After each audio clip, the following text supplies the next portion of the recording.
Good morning বন্ধুরা, কেমন আছো তোমরা সবাই? আই হোপ তোমরা অনেক ভালো আছো। আমিও কিন্তু ভীষণই ভালো আছি। আমি খুশি আর তোমরা দেখছো খুশিস লাইফস্টাইল। তো সকাল সকাল দেখো ঘুম থেকে উঠে ঠাকুরের দর্শন করে দিনটা শুরু করলাম। আজকের দিনটা আশা করছি ভালো যাবে, আর পুরো ভিডিওটা দেখার কিন্তু তোমাদের কাছে অনুরোধ রইল। আর আজকে হচ্ছে বৃহস্পতিবার, আর এই সকাল 8টার মতন বাজে। এখন থেকেই কিন্তু তোমাদেরকে সঙ্গে নিয়ে ভিডিওটা স্টার্ট করছি।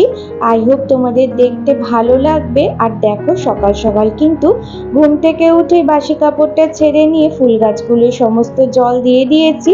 আর তারপরে কিন্তু বেডটা আজকে প্রথমে ক্লিনিং করে নিচ্ছি। আর এদিকে কিন্তু বাজার থেকে চলে এসছে আর অনেক সবজি নিয়ে এসছে মামুনি। আর আজকে মামুনি নিজেই বাজারে গেল, অনেক দিন তো হয়ে গেল বাজার যায় না।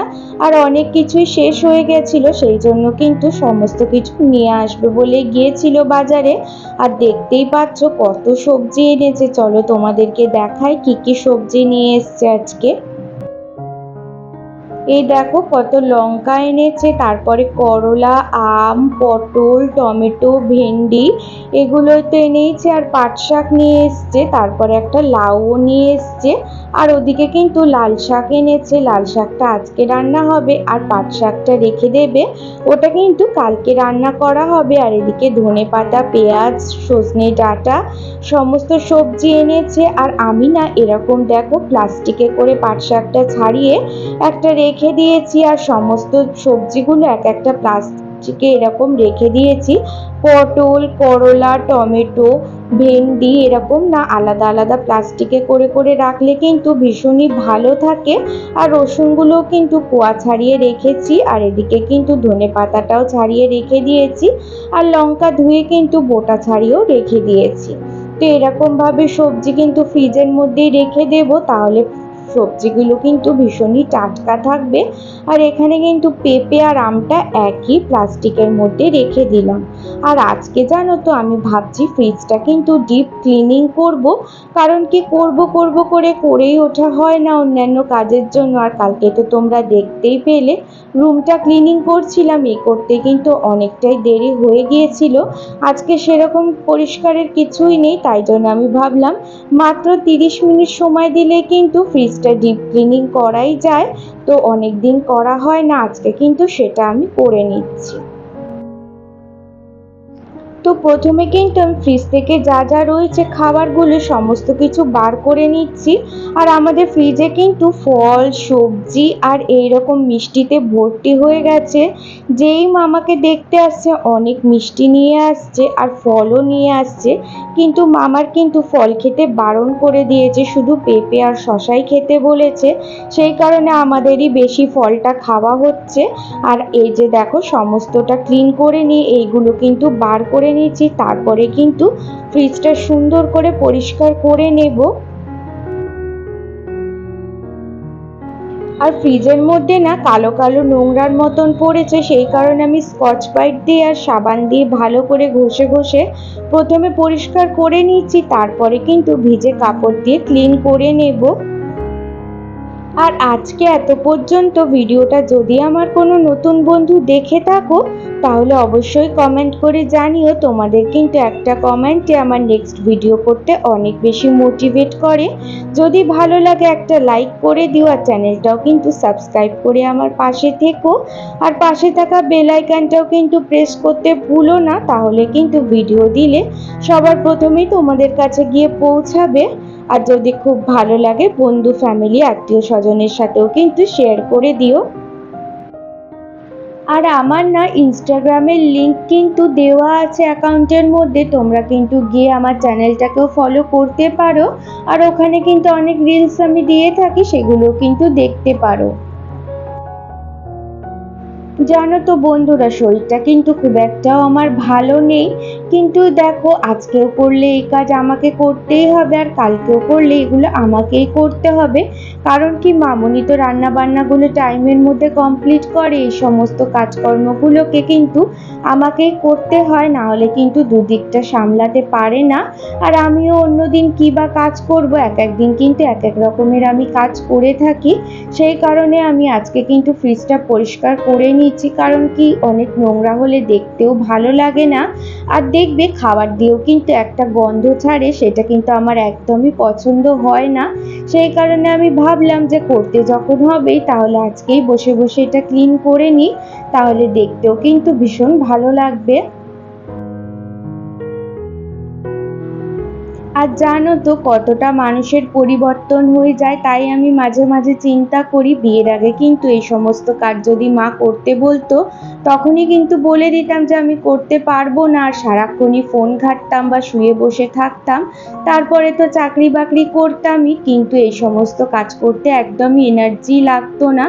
আর এখন কি বলতো, নিজের চোখে নিজের একটা খারাপ লাগে কিছু নোংরা দেখলে বা কোনো কাজ থাকলে কিন্তু আমি বসে থাকতেই পারি না, তখন কিন্তু মনে হয় যে না, কাজটা কমপ্লিট করে তারপরেই বসবো।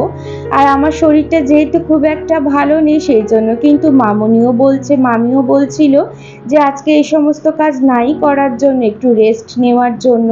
কিন্তু আমি ভাবলাম যে শুয়ে বসে থাকলে আরোই বেশি শরীরটা খারাপ লাগবে, তার থেকে কিন্তু এই সমস্ত কাজও করতে থাকি, আর এদিকে মামুনি সবাই গল্পও করছে, এদের সাথে গল্পও করতে থাকি, তাহলে এদিকে কাজটাও কমপ্লিট হয়ে যাবে আর তারপরে শরীরটাও কিন্তু একটু ভালোই লাগবে। আর ফ্রিজের জানো তো এগুলো আমি কিছুতেই খুলতে পারছিলাম না, যেহেতু রোজ খোলা হয় না ওজন্য না টাইট হয়ে গিয়েছিল। তারপরে মামুনি দেখে বলছে যে এত কষ্ট করে কেন মুছছিস, তারপরে একটা টান দিতেই খুলে গিয়েছিল, মামুনি খুলে দিয়েছিল।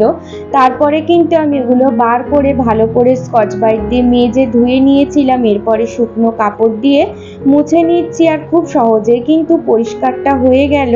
আর ফ্রিজটা এতটাই পরিষ্কার হয়েছে যে আমার নিজেরই খুব আনন্দ লাগছে দেখে।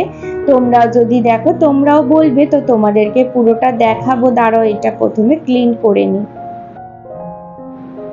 আর এই যে দেখো ফ্রিজটা কিন্তু ভীষণই পরিষ্কার হয়েছে আর একদম নতুনের মতন লাগছে। তোমরা যদি আগে দেখতে নিজের চোখে তাহলেই বুঝতে পারতে কতটা পরিমাণে নোংরা হয়েছিল, আর এখন আমার নিজেরই কিন্তু ভীষণই আনন্দ লাগছে দেখে। এরপরে আমি পরিষ্কার করে নিয়ে শিশিগুলো কিন্তু ক্লিন করে নিয়েছি, এরপরে জায়গার জিনিস জায়গায় রেখে দিচ্ছি। যেমন ধরো এই সসের শিশিগুলো কিন্তু একটা থাকে থাকে, আর তারপরে তো কোল্ড ড্রিঙ্কসগুলো এরকম রেখে দিই, আর 2-3 বোতল কিন্তু ঠান্ডা জলও রেখে দিই, কেউ বাইরে থেকে এলে যদি তাদেরকে গ্লুকন ডি বা কোনো রকম জুস করে দিতে হয় সেই কারণে। আর এই দিকে কিন্তু ইনসুলিন রাখা হয়, মামার ইনসুলিন, মামুনির ইনসুলিন, এই সমস্ত কিছু রেখে দিয়েছি। আর আস্তে আস্তে করে কিন্তু সমস্ত কিছুই রেখে দিয়েছি।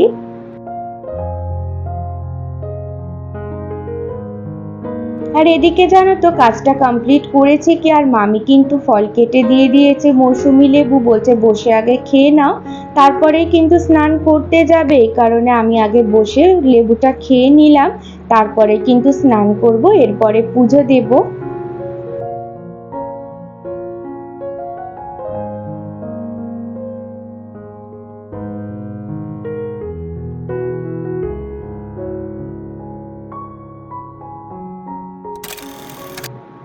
এরপরে কিন্তু সমস্ত কাজ কমপ্লিট করেছি, আর সৌম্য হঠাৎ করে ফোন করলো যে আমাকে রেডি হওয়ার জন্য। আর ও কিন্তু আমাকে নিয়ে এসছে গাড়ির শোরুমে, কারণ কি বলতো ও না একটা বাইক কিনবে, তো হঠাৎ করে কিন্তু ঠিক হলো। আর এই যে দেখো ও কিন্তু এখন কথা বলছে ম্যানেজারের সাথে, আর আমাকেই কিন্তু নিয়ে এসছে যে প্রথম গাড়িতে কিন্তু আমাকেই বসাবে, সেই কারণে। আর আমি দেখো তাড়াতাড়ি করে রেডি হয়েও কিন্তু চলে এসছি, আর পেছনের ব্যাকগ্রাউন্ডটা এত ভালো লাগছিল বাইরের জায়গার মতন, সেই জন্য কিন্তু এখানে দাঁড়িয়েও একটা ফটো তুলেছিলাম আর ভিডিও করে নিয়েছিলাম। আর এই যে দেখো ও এই গাড়িটা কিনেছে, গাড়িটার নাম হচ্ছে টিভিএস রাইডার, আর এই গাড়িটা না আমি কিন্তু পছন্দ করে দিয়েছি, আমার কিন্তু ভীষণই পছন্দ হয়েছে, আর ওরও কিন্তু খুবই ভালো লেগেছে। আর দেখো গাড়িটা আমি তোমাদেরকে ভালো মতন করে দেখাচ্ছি। আর জানো তো বাইকের কিন্তু আমার প্রচণ্ডই শখ ছিল যে আমি একদিন ও বাইক কিনলে ওর বাইকের পিছনে বসে যাব। তো এতদিন তো স্কুটি চালাতো, স্কুটিটা কিন্তু ওর আছেই, তারপরেও কিন্তু একটা বাইকও কিনেই নিল। আর আমার না ভীষণই আনন্দ হচ্ছে, তোমাদেরকে বলে বোঝাতে পারবো না। আর এই যে দেখো বাইকটা চালাবে আর আমি বাইকের পিছনে বসে যাব, আমার কিন্তু ভীষণ ভালো লাগছিল। আর তারপরে কিন্তু বাইকে করে আমরা চলে এলাম প্রথমে বেলগাছিয়ার মায়ের কাছে। বেলগাছিয়া শীতলা মায়ের কাছে কিন্তু প্রথমে পুজো দিয়ে নিলাম। আর এখন তো গাড়ির যেহেতু কোনো কাগজপত্র বা নাম্বার হয়নি, সেই কারণে দক্ষিণেশ্বরে কিন্তু পরেই যাব পুজো দিতে, যখন নাম্বার এসে যাবে। আর তারপরে তো শালকিয়ার বড় মায়ের কাছেও যাব, তো আগে প্রথমে কিন্তু বেলগাছিয়ার মায়ের কাছে পুজোটা করিয়ে নিলাম। আর বাইকটা কিন্তু তোমাদের কেমন লাগলো আমাকে কমেন্ট করতে নিশ্চয়ই জানিও। তোমাদের কিন্তু কমেন্টে আমার ভীষণই আনন্দ লাগবে। আর চলো মায়ের মুখটাও তোমাদেরকে দেখিয়ে দিই। আর এই যে দেখো, ভীষণই জাগ্রত মা, আমি কিন্তু উপোস করি এনাদের, আর আমার কিন্তু ভীষণই মানি আমরা এই ঠাকুরদেরকে।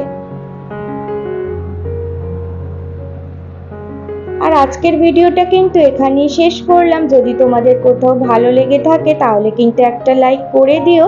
আর যারা আমার নতুন ভিডিও দেখছো তারা কিন্তু চ্যানেলটা সাবস্ক্রাইব করতে ভুলো না। আর পাশে থাকা বেল আইকনটাও কিন্তু প্রেস করে দিও। সবাই কিন্তু ভালো থেকো, সুস্থ থেকো। টাটা, আজকের মতন, আবার কালকে দেখা হবে।